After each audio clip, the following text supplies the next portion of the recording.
Okay, so what I have here is 2 hours after the red wine vinegar soak. So it looks kind of grayish and the meat is tougher. So the next step is supposed to be to pat dry, get rid of the excess vinegar, then I'm just trying to make a mess here. And then after that, put the dry rub on it, and it's literally just toasted coriander and crushed black pepper.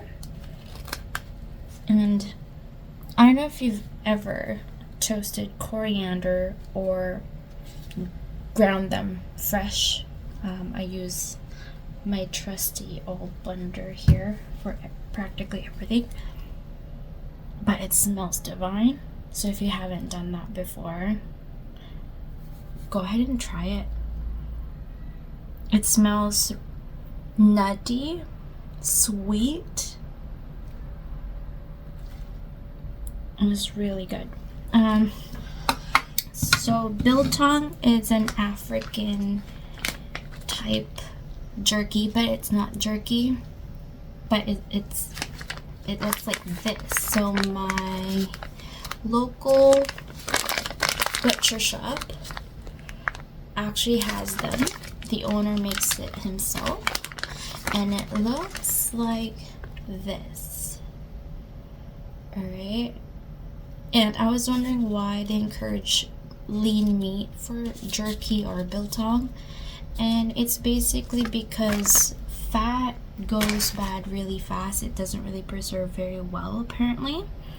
So to avoid that, they said the leaner the meat, the better. So what I have here is a eye of round. It's 3 pounds. It's probably very excessive considering this is my first time making it, but I thought, why not? Biltong tends to be technically less saltier.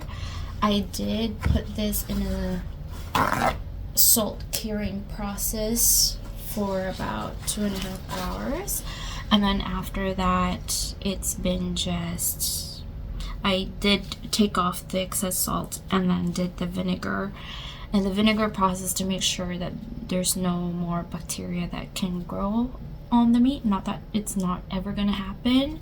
If handled incorrectly, then it can still happen. Anyways, I'm gonna go through that now. I wasn't planning on filming. I haven't been filming in forever, so excuse the mess thing.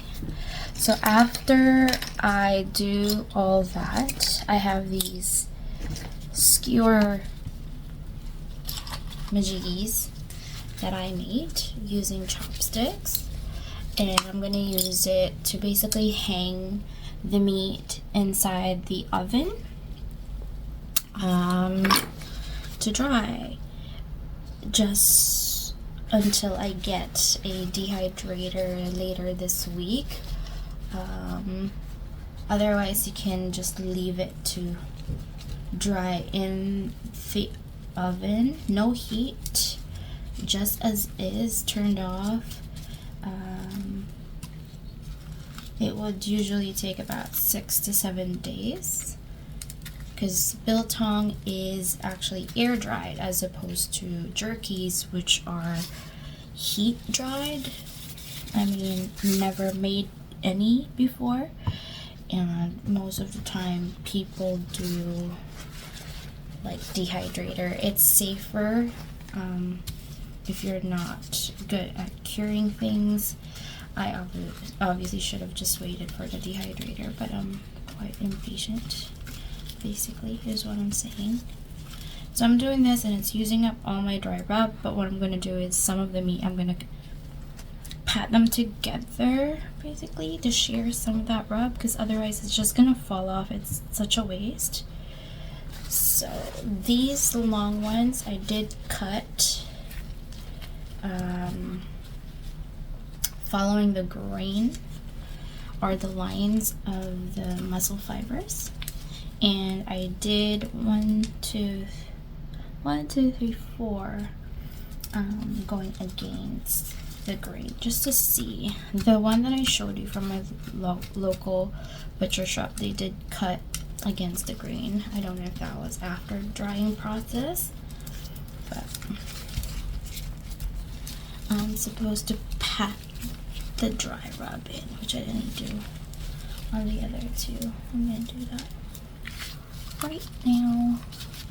So the reason behind that is just to make sure the dry rub really get in there, they don't fall off as easily. So that is kind of what we're working with. Don't come at me with the angle and everything. Didn't plan on filming. If I tweak it too much, I might actually change my mind and not do it at all. So don't. It's been 5-6 minutes, so I'm gonna do the rest quietly so it doesn't make noise. I'm gonna just speed up the rest.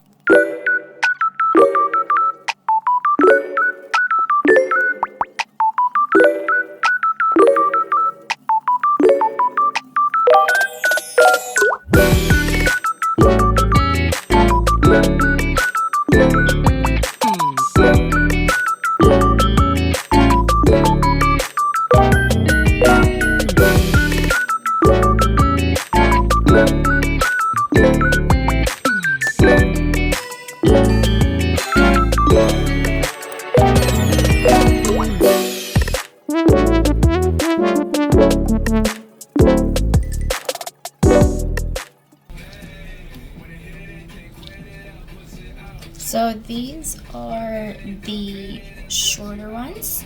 So instead of cutting this way, I cut against it compared to these ones. I should have put them side by side. Well then. So these ones I cut against the grain, so they're shorter. I'm going to be watching this because the drying time might be a little longer because of how thick it is. These are long, but they're quite thin in some places, so I'm going to continue.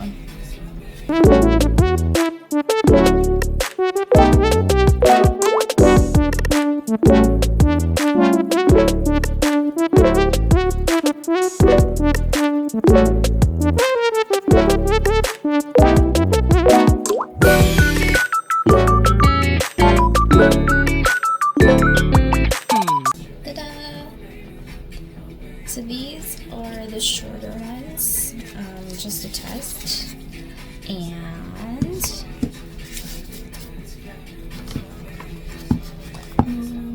and these are the longer ones. They look amazing. Low key, really proud of myself. Not to toot my own horn. But now I am debating between really hanging them now and letting them dry kind of like longer, because I cannot really put a fan inside the oven. It's quite loud. So I'm hoping while no one is really home right now that I'll do it, or like while people are awake then I'll do it.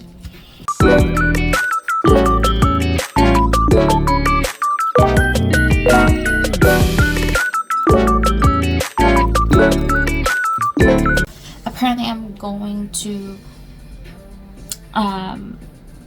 weigh each of them, tag them, so I can measure them over time and find out basically how much moisture is going away or dried out, how do you even call that?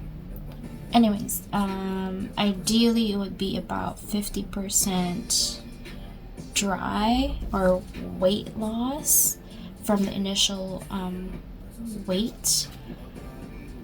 That would mean that it's quite juicy still inside with a very nice crunchy exterior, or I can kind of dry it longer. For this first time I'm going with about 65% weight loss on the meat. The reason being they're not very even. Some places are thicker than the bits, which is quite thin, but I don't really like a very moist jerky. So I'll show what I mean by these things. So I'm just gonna poke there and then have it hanging in the oven this way.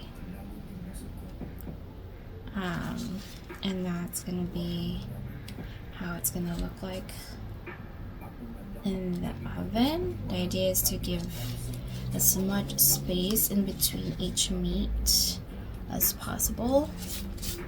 But I'm gonna weigh them, poke them, and then hang them. I'm not gonna wait.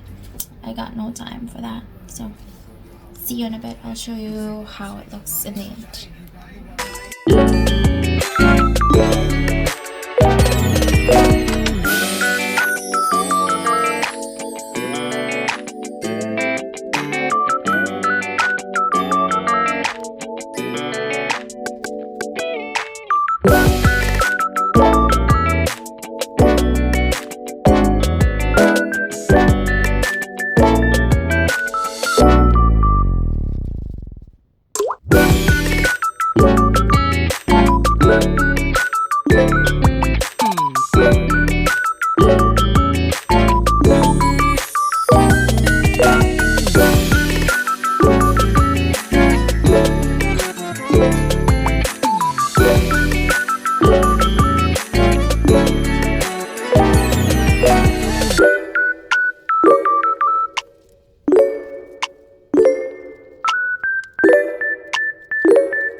Alrighty, they're all hanging, so I made sure that they're spaced out quite nicely. So there's no heat in this oven.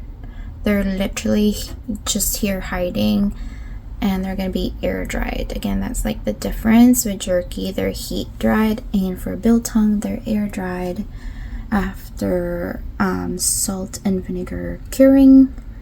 And that's that. I will do a hybrid basically after a few days or a couple days. These will all be laid out in dehydrators, which will then speed up the process. And then after that, it will be just tasting or taste test. Which word comes first? But they're all tagged and everything. There you go. Dang. Okay.